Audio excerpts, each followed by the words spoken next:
ಸುಮಾರು 1509ರಲ್ಲಿ ನಂಜಮ್ಮ ಎಂಬಾಕೆ ಒಂದು ಸ್ಥಳದಲ್ಲಿ ಕುರಿಯೊಂದನ್ನ ಮೇಯಿಸ್ತಾ ಇದ್ದಾಗ ಆಕೆಗೆ ಇದ್ದಕ್ಕಿದ್ದಂತೆ ಒಂದು ಹೆಣ್ಣು ಧ್ವನಿಯು ಕೇಳಿಸುತ್ತೆ.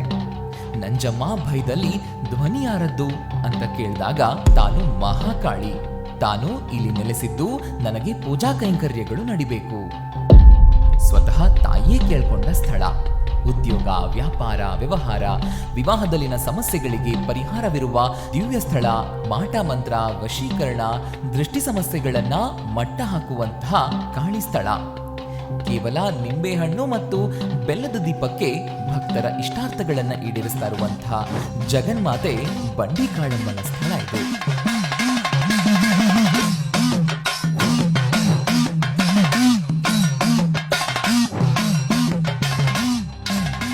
ವೀಕ್ಷಕರೇ, ಬೆಂಗಳೂರಿನಲ್ಲಿ ಅನೇಕ ದೇವಿ ದೇವಾಲಯಗಳಿವೆ. ಅವುಗಳಲ್ಲಿ ಬಂಡೆ ಮಹಾಕಾಳಿ ದೇವಾಲಯವು ಹೆಚ್ಚು ಪ್ರಸಿದ್ಧ ದೇವಾಲಯವಾಗಿದೆ. ಈ ಬಂಡೆ ಮಹಾಕಾಳಿ ದೇವಸ್ಥಾನದ ವಿಶೇಷತೆಗಳೇನು? ಈ ದೇವಸ್ಥಾನಕ್ಕೆ ಮುಖ್ಯವಾಗಿ ಮುಂಜಾನೆಯೇ ಏಕೆ ಹೋಗಬೇಕು? ದೇವಾಲಯದ ಇತಿಹಾಸ ಮತ್ತು ಮಹತ್ವ ಏನು? ಬನ್ನಿ ತಿಳ್ಕೊಳ್ಳೋಣ. ವೀಕ್ಷಕರೇ, ಪ್ರಣವಂ ಭಕ್ತಿ ಟಿವಿಯ ವಿಶೇಷ ದಿವ್ಯ ದೇಗುಲ ಸರಣಿಗೆ ತಮಗೆಲ್ಲ ಆತ್ಮೀಯವಾದ ಸ್ವಾಗತ. ನಾಡಿನ ವಿಶೇಷ ದೇವಾಲಯಗಳ ಇತಿಹಾಸ ಮತ್ತು ವೈಶಿಷ್ಟ್ಯದ ಕುರಿತು ಮಾಹಿತಿಯನ್ನು ಸಂಗ್ರಹಿಸಿ ಚಿತ್ರಿಸುವುದೇ ನಮ್ಮ ಪ್ರಣವಂ ಭಕ್ತಿ ಟಿವಿ ತಂಡದ ಉದ್ದೇಶ. ನಾಡಿನ ಹಲವಾರು ವಿಶೇಷ ದೇವಾಲಯಗಳ ಇತಿಹಾಸ ಮತ್ತು ವಿಶಿಷ್ಟತೆಗಳನ್ನು ಈ ಸರಣಿಯಲ್ಲಿ ತಾವು ತಿಳಿಯಬಹುದು. ಈ ವಿಡಿಯೋದ ಜೊತೆಗೆ ದಿವ್ಯ ದೇಗುಲ ಸರಣಿಯ ಎಲ್ಲಾ ವಿಡಿಯೋಸ್ಗಳನ್ನು ಉಚಿತವಾಗಿ ನೋಡಿ. ನಮ್ಮ ಈ ಪ್ರಯತ್ನ ನಿಮಗೆ ಇಷ್ಟವಾಗಿದ್ರೆ ವಿಡಿಯೋಗೆ ಒಂದು ಲೈಕ್ ಕೊಟ್ಟು ನಿಮ್ಮ ಅನಿಸಿಕೆ, ಅಭಿಪ್ರಾಯಗಳನ್ನು ಕಮೆಂಟ್ ಮೂಲಕ ತಿಳಿಸಿ. ಬೆಂಗಳೂರು ಸಿಲಿಕಾನ್ ಸಿಟಿ ಎಂದೇ ಖ್ಯಾತವಾಗಿರುವ ನಮ್ಮ ಬೆಂಗಳೂರು ಸಾವಿರಾರು ಪುರಾತನ ದೇವಾಲಯಗಳಿಗೆ ನೆಲೆಬೀಡು. ಅದರಲ್ಲೂ ಹಲವಾರು ಶಕ್ತಿ ದೇವತೆಗಳು ಇಲ್ಲಿ ನೆಲೆ ನಿಂತಿದ್ದಾರೆ. ಬೆಂಗಳೂರಿನಲ್ಲಿರುವ ಸುಪ್ರಸಿದ್ಧ ದೇವಾಲಯಗಳಲ್ಲಿ ಇಲ್ಲಿನ ಗವಿಪುರಂ ಗುಟ್ಟಳ್ಳಿಯಲ್ಲಿರುವಂತಹ ಬಂಡೆ ಮಹಾಕಾಳಿ ದೇವಾಲಯವು ಒಂದು. ಆಕೆಯನ್ನ ಬಂಡೆ ಮಹಾಕಾಳಮ್ಮ, ಬಂಡಿ ಮಹಾಕಾಳಮ್ಮ, ಬಂಡೆ ಕಾಳಮ್ಮ ಹೀಗೆ ನಾನಾ ಹೆಸರುಗಳಿಂದ ಕರೆಯಲಾಗುತ್ತೆ. ಈ ಅದ್ಭುತವಾದ ದೇವಾಲಯವು ಮಹಾಕಾಳಿ ದೇವಿಗೆ ಸಮರ್ಪಿತವಾಗಿದೆ. ಈಕೆಯನ್ನ ಇಲ್ಲಿ ಆರಾಧಿಸಲಾಗುತ್ತೆ. ಸಾಮಾನ್ಯವಾಗಿ ಮಹಾಕಾಳಿಯು ರೌದ್ರ ಸ್ವರೂಪದವಳಾಗಿರ್ತಾಳೆ. ಆದ್ರೆ ಇಲ್ಲಿನ ಅಚ್ಚರಿ ಏನು ಅಂತಂದ್ರೆ, ಈ ದೇವಾಲಯದಲ್ಲಿನ ಮಹಾಕಾಳಿ ದೇವಿಯು ಸೌಮ್ಯ ಸ್ವರೂಪದಲ್ಲಿ ನೆಲೆ ನಿಂತಿದ್ದಾಳೆ. ಈ ದೇವಾಲಯವು ಗವಿಪುರಂ ಗುಟ್ಟಳ್ಳಿಯಲ್ಲಿರುವ ಕೆಂಬಾಂಬುದಿ ಕೆರೆಯ ದಡದ ಮೇಲಿದೆ. ದೇವಿಯ ರೂಪ. ಈ ದೇವಾಲಯದಲ್ಲಿ ದೇವಿಯ ರೂಪವು ಬಂಡೆಯೊಂದರ ಮೇಲೆ ಮೂಡಿ ಬಂದಿರೋದ್ರಿಂದ ಈ ದೇವಾಲಯವನ್ನ ಬಂಡೆ ಮಹಾಕಾಳಿ ದೇವಾಲಯ ಅಂತ ಕರೆಯಲಾಗುತ್ತೆ. ಒಂದೇ ಬಂಡೆಯಲ್ಲಿ ಈ ದೇವಿಯ ವಿಗ್ರಹವನ್ನ ಕೆತ್ತಲಾಗಿದ್ದು ಸುಮಾರು 3 ಅಡಿಗಳಷ್ಟು ಎತ್ತರವನ್ನ ಹೊಂದಿದೆ. ಈ ದೇವಿಯ ವಿಗ್ರಹದಲ್ಲಿನ ಅಂದವನ್ನ ನೋಡೋದಕ್ಕೆ ನಿಮ್ಮ 2 ಕಣ್ಣುಗಳು ಕೂಡ ಸಾಲದು. ಚತುರ್ಭುಜ ಅಂದ್ರೆ 4 ಕೈಗಳನ್ನ ಹೊಂದಿರುವ ದೇವಿಯ ಪ್ರತಿಯೊಂದು ಕೈಗಳು ಒಂದೊಂದು ಆಯುಧವನ್ನ ಹಿಡ್ಕೊಂಡಿದೆ. ಒಂದು ಕೈಯಲ್ಲಿ ಅಭಯ, ಪರಶು, ಡಮರು ಮತ್ತು ವರದ ಮುದ್ರೆಗಳಿದ್ದು ದೇವಿಯು ಮುಗುಳ್ನಗೆಯನ್ನ ಬೀರ್ತಾ ಇದ್ದಾಳೆ. ತಾಯಿಯ ಹೂವಿನ ಪ್ರಸಾದವನ್ನ ಸ್ವೀಕರಿಸಿ ಯಾವುದೇ ಕೆಲಸವನ್ನ ಮಾಡಿದ್ರೂ ಅದಕ್ಕೆ ಸೋಲಿಲ್ಲ ಅನ್ನುವಂತಹ ಬಲವಾದಂತಹ ನಂಬಿಕೆ ಬಂಡೆ ಮಹಾಕಾಳಿ ತಾಯಿಯ ದರ್ಶನಕ್ಕೆ ಬರುವಂತಹ ಭಕ್ತರದ್ದು. GR ಶಿವಪ್ರಕಾಶ್ ಅವರ ಕುಟುಂಬ ಇಲ್ಲಿ ದೇಗುಲವನ್ನ ನಡೆಸ್ಕೊಂಡು ಹೋಗ್ತಾ ಇದೆ. ಈ ಬಂಡಿ ಮಹಾಕಾಳಿಯ ದರ್ಶನಕ್ಕೆ ಮಂಗಳವಾರ, ಶುಕ್ರವಾರ, ಭಾನುವಾರ, ಹುಣ್ಣಿಮೆ ಹಾಗೂ ಅಮಾವಾಸ್ಯೆಯ ದಿನ ಸಿಕ್ಕಾಪಟ್ಟೆ ಭಕ್ತರು ಬರ್ತಾರೆ. ಸಾವಿರಾರು ಸಂಖ್ಯೆಯಲ್ಲಿ ಬಂಡಿ ಮಹಾಕಾಳಿಯ ದರ್ಶನಕ್ಕೆ ಆಗಮಿಸ್ತಾರೆ. ಅದರಲ್ಲೂ ಈ ಮಂಗಳವಾರ, ಶುಕ್ರವಾರ, ಭಾನುವಾರ ಹಾಗೆ ಅಮಾವಾಸ್ಯೆ, ಹುಣ್ಣಿಮೆಯ ಸಂದರ್ಭದಲ್ಲಿ ಬೆಳಗಿನ ವೇಳೆ ನಡೆಯುವಂತಹ ಅಭಿಷೇಕ ಅಂತೂ ತುಂಬಾನೇ ವಿಶೇಷ. ಅವತ್ತು ಭಕ್ತಾದಿಗಳನ್ನ ದೇವರ ಗರ್ಭಗುಡಿಗೆ ಕರ್ಕೊಂಡು ದೇವರ ಪಾದವನ್ನ ಸ್ಪರ್ಶಿಸೋಕೆ ಅವಕಾಶವನ್ನ ನೀಡಲಾಗುತ್ತೆ.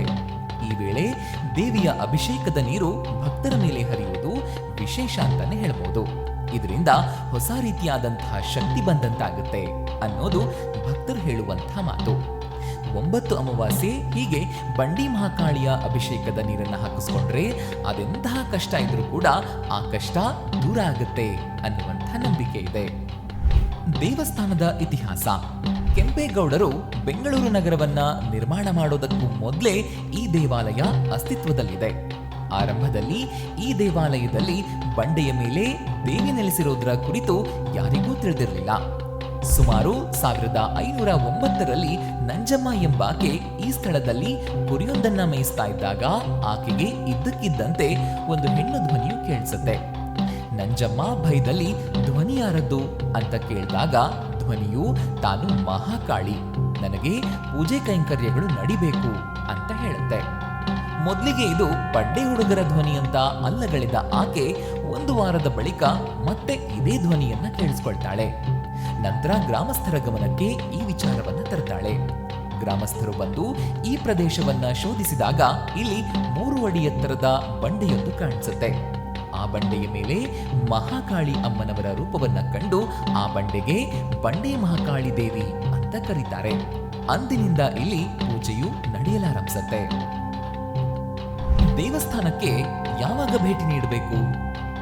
ಈಕೆ ಪರಮಶಕ್ತಿ ದೇವಿಯಾಗಿದ್ದು ಭಕ್ತರ ಹಲವು ಸಮಸ್ಯೆಗಳಿಗೆ ಮುಕ್ತಿಯನ್ನು ನೀಡುತ್ತಾ ಬಂದಿದ್ದಾಳೆ. ಮುಖ್ಯವಾಗಿ ಮಾಟ ಮಂತ್ರ, ವಶೀಕರಣ, ದೃಷ್ಟಿ ಸಮಸ್ಯೆಗಳಿಗೆ ಈ ದೇವಾಲಯದಲ್ಲಿ ಪರಿಹಾರವನ್ನ ನೀಡಲಾಗುತ್ತೆ. ಈ ದೇವಾಲಯದಲ್ಲಿ ಹುಣ್ಣಿಮೆ, ಅಮಾವಾಸ್ಯೆ ಪೂಜೆಗೆ ವಿಶೇಷ ಮಹತ್ವವಿದೆ. ಉದ್ಯೋಗ, ವ್ಯಾಪಾರ, ವ್ಯವಹಾರ, ವಿವಾಹದಲ್ಲಿನ ಸಮಸ್ಯೆಗಳು ಸೇರಿದಂತೆ ಇನ್ನಿತರೆ ಸಮಸ್ಯೆಗಳಿಂದ ಬಳಲ್ತಾ ಇರುವವರು ಈ ದೇವಾಲಯಕ್ಕೆ ಭೇಟಿ ನೀಡಿ ಪರಿಹಾರಗಳನ್ನು ಪಡೀತಾರೆ. ಅಮಾವಾಸ್ಯೆಯನ್ನು ಹೊರತುಪಡಿಸಿ ಶುಕ್ರವಾರ, ಮಂಗಳವಾರ ವಿಶೇಷ ಪೂಜೆ ಇರುತ್ತೆ. ಈ ದೇವಾಲಯದಲ್ಲಿ ಮುಂಜಾನೆ ನಡೆಯುವ ಅಭಿಷೇಕದಲ್ಲಿ ಭಕ್ತರು ಗರ್ಭಗುಡಿಯೊಳಗಿನ ದೇವಿಯ ಪಾದಸ್ಪರ್ಶ ಮಾಡಬಹುದಾಗಿದೆ. ಸಿನಿಮಾ ರಂಗಕ್ಕೂ ತಾಯಿಯ ದೇವಾಲಯಕ್ಕೂ ಇದೆ ಭಾರಿ ನಂಟು. ಈ ಸಿನಿಮಾ ಮುಹೂರ್ತ ಅಂದ ತಕ್ಷಣ ನೆನಪಾಗೋದೇ ಬಂಡೆ ಮಹಾಕಾಳಿ ದೇವಸ್ಥಾನ. ಸಿನಿಮಾ ಮಂದಿ ಬಂಡೆ ಮಹಾಕಾಳಿಯನ್ನ ಅದೃಷ್ಟ ದೇವತೆ ಅಂತ ನಂಬ್ತಾರೆ. ಬಂಡೆ ಮಹಾಕಾಳಿ ದೇವಾಲಯಕ್ಕೂ ಹಿರಿತೆರೆ ಕಿರುತೆರೆಗೂ ದೊಡ್ಡ ಸಂಬಂಧವಿದೆ. ಈ ದೇವಸ್ಥಾನದಲ್ಲಿ ಮುಹೂರ್ತ ಆದ್ರೆ ಸಿನಿಮಾ ಗೆದ್ದಂತೇನೆ ಅನ್ನುವಂಥ ನಂಬಿಕೆ ಇದೆ. ತಾಯಿ ಬಂಡೆ ಮಹಾಕಾಳಿಯನ್ನ ಭಕ್ತರು ಇಷ್ಟೊಂದು ನಂಬೋದು ಯಾಕೆ ಗೊತ್ತಾ? ಮಾಟ ಮಂತ್ರ, ವಶೀಕರಣ, ಕೆಟ್ಟ ದೃಷ್ಟಿ ತಾಗೋದು ಈ ರೀತಿಯ ಸಮಸ್ಯೆಗಳಿಗೆ ಇಲ್ಲಿ ತಡೆಯನ್ನ ಹೊಡೆಯಲಾಗುತ್ತೆ. ತಡೆ ಹೊಡೆಯುವುದು ಅಂತಂದ್ರೆ ಕೆಲಸಗಳಿಗೆ ಉಂಟಾಗುವಂತಹ ಅಡಚಣೆಗಳನ್ನ ಪುಡಿ ಮಾಡೋದು ಅಂತ ಅರ್ಥ. ಅದಕ್ಕೆ ಅಂತ ಕೆಲವೊಂದಿಷ್ಟು ವಸ್ತುಗಳನ್ನ ಇಲ್ಲೇ ಕೌಂಟರ್ನಲ್ಲಿ ಖರೀದಿ ಮಾಡಬಹುದು.